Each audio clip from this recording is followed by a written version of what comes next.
you know, I'm not here to blame the Democrats entirely for the problems that we're facing, but we can't spend as much money as we are.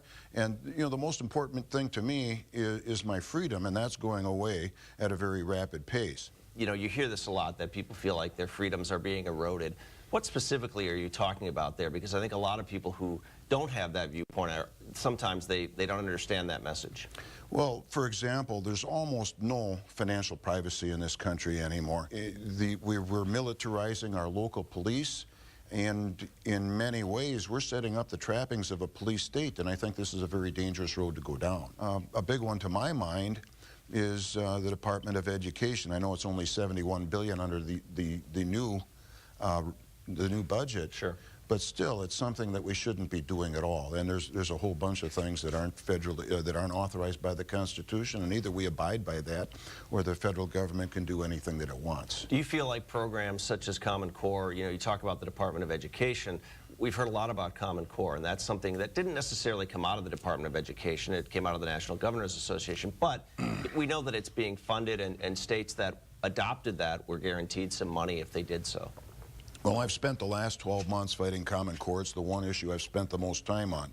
I've lobbied the legislature, I had press conferences, and I worked with a core group around the state to fight this initiative. You say it wasn't funded by the federal government? That's not precisely well, not true. funded, but developed, I guess, is what I meant by well, we know that there's money now coming in from the federal government. And these are, they stand the potential of, and there's already some evidence that they're more about brainwashing than they are about teaching facts and information.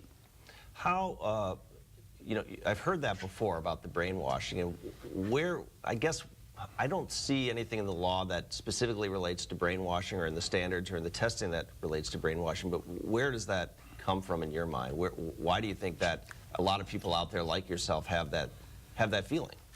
Well, I remember in 1985 I was listening to NPR, and a professor from Madison had a young lady on, one of his students, and in response to the host's question, this young lady said, "Public education has certain social and humanistic goals which transcend its academic function."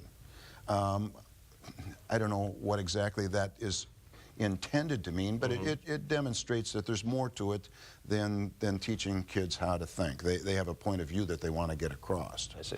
And then, let's see, I think her name is Shirley McCune in 1989, with the National Governors Association.